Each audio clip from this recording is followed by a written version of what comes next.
한국문화콘텐츠연구원 소우쿨극장의 불교로 세상 읽기입니다.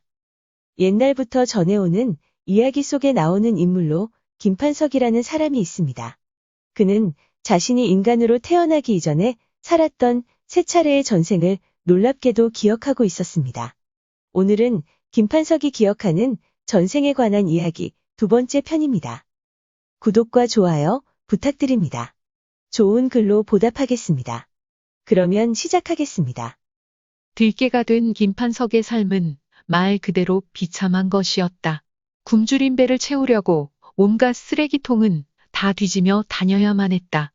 반찬 가게에서 생선 토막을 훔쳐먹으려다 호되게 얻어맞기도 하고 아이들의 장난감이 되어 발길에 차이기도 했다. 겨울이 오면 더욱더 괴로웠다.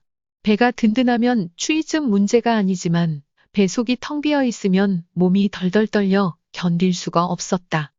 추위에 떨며 줄인 배를 채우려고 부지런히 먹을 것을 찾아 헤맸다. 이때 그의 눈앞에 김이 모락모락 나는 황금빛 똥 덩어리가 보였다. 먹고 싶었다. 그전에도 똥만 보면 달려들어 먹고 싶은 마음이 간절했으나 한때 인간이었던 그가 더러운 똥을 어떻게 먹을 수 있는가 하는 알량한 자존심에서 눈을 딱 감고 지나쳐 버렸었다. 똥에서 나는 구수한 냄새가 코로 스며들 때마다 유혹에 지지 않으려고 무진 애를 썼다. 이제까지는 용케 잘 참아왔으나 이젠 사정이 달랐다. 자존심이고 뭐고 생각할 만한 여유가 없었다. 배가 고프기 때문만은 아니었다. 추위에 얼어 죽지 않으려면 무엇이든 먹어야만 했다. 아무리 헤매고 다녀도 먹을 만한 것이라고는 똥밖에 없었다. 에라, 모르겠다. 우선 살고 보자. 김판석은 달려들어 똥을 먹기 시작했다. 마지막 한 점까지 모조리 핥아먹었다. 배를 채우고 나니 굴욕감 때문에 죽고 싶었다. 다음부터는 아무리 춥고 배고파도 똥은 먹지 않으리라. 비록 들깨의 몸이지만 인간이라는 긍지가 있지 않은가. 결심은 그렇게 했지만 며칠이 못 가서 희미해지기 시작했다. 마음으로는 먹지 않아야 한다고 부르짖었지만 늘 마음보다는 행동이 한 발 먼저였다. 이렇게 두 번, 세 번 되풀이하는 사이 굴욕감은 사라지고 마침내 똥만 보면 닥치는 대로 먹어치우게 되었다.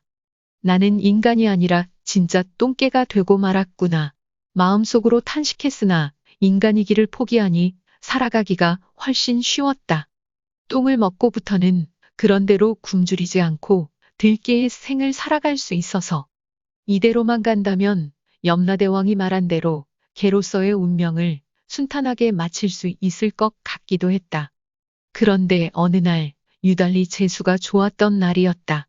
음식점 주모가 소뼈다귀 하나를 던져준 것이다.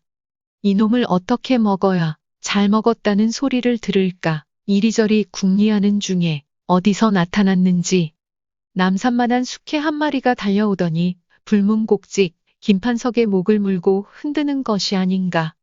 김판석은 혼비백산하여 무조건 뛰었다. 검둥이에게 목이 물린 채로 달아났으므로 목에 살점이 떨어지고 피가 철철 흘렀다. 정신없이 도망치다 보니 절벽 밑으로 시퍼런 강물이 흐르고 있었다. 김판석은 헐떡이는 숨을 진정시켰다.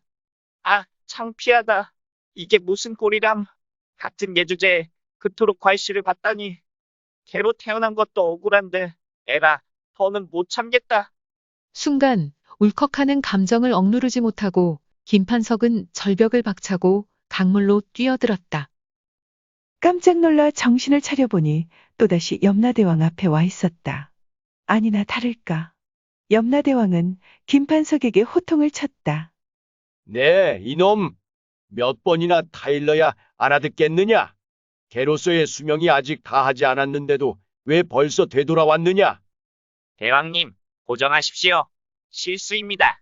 순간적인 충동으로 물에 뛰어들기는 했습니다만 죽을 생각까지는 없었습니다. 듣기 싫다. 이놈! 개 주제에 자살이라니. 너 말고도 자살하는 개가 있거든. 어디 한 마리라도 여기 데려와 봐라. 여봐라. 이놈을 끌어다가 가죽을 벗기고 개보다도 한 등급 더 낮추어 땅을 기어다니도록 해라. 예, 대왕님. 염라대왕의 추상 같은 호령에 저승사자들이 득달같이 달려들어 개가죽을 벗긴 다음 어디론가로 던졌다. 정신을 차려보니 깜깜한 굴 속이었다.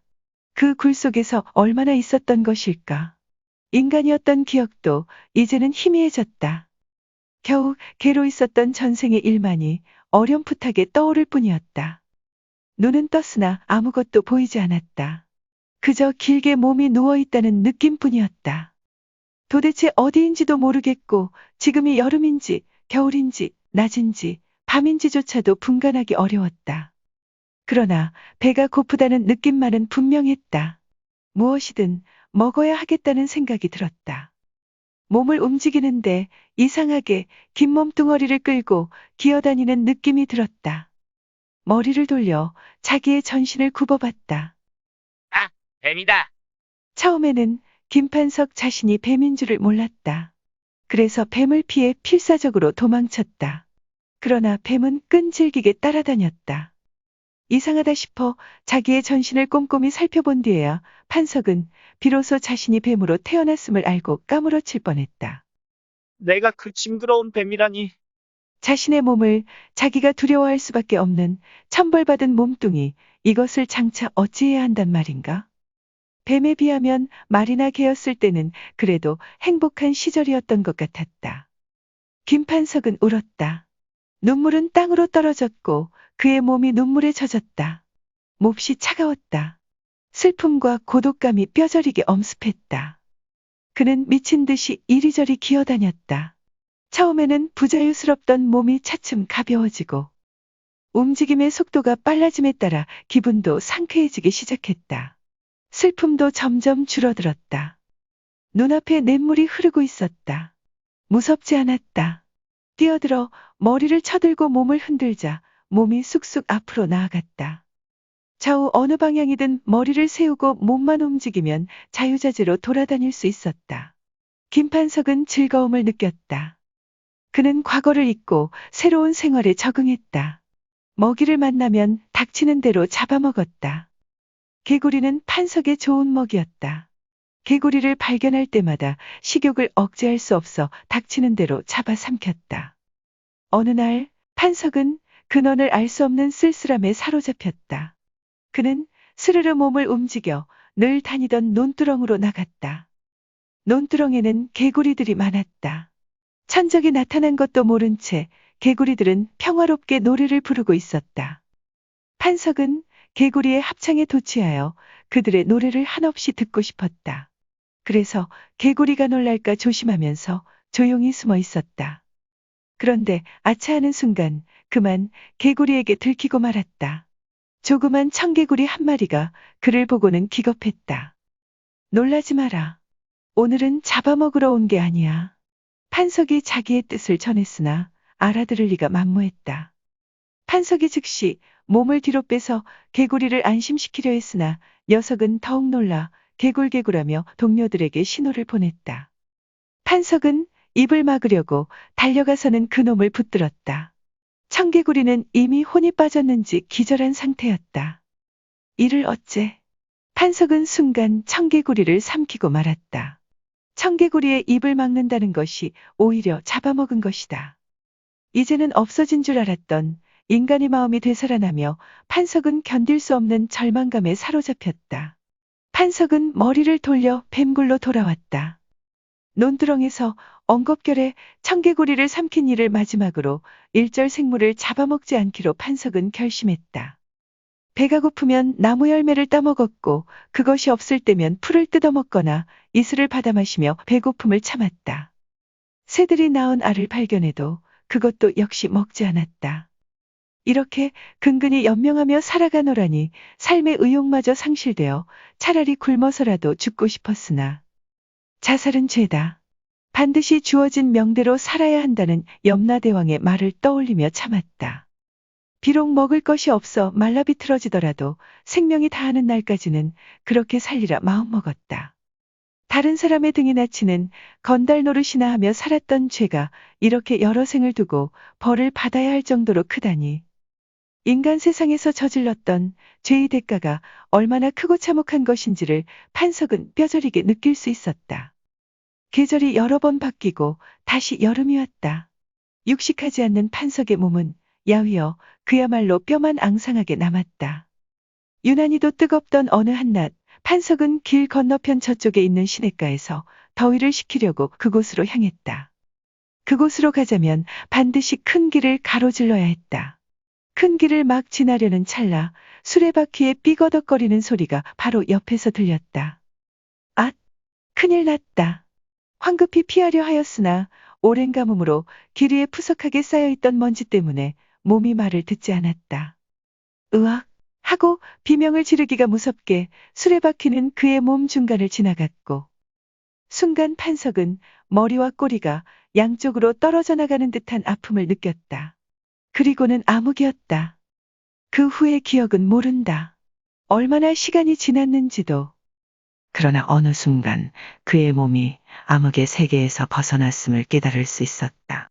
그와 동시에 김판석은 그의 입에서 으앙, 으앙하는 아기의 울음소리가 터져나오는 것을 느꼈다. 김판석은 비로소 새롭게 인간으로 태어났음을 알게 되었다.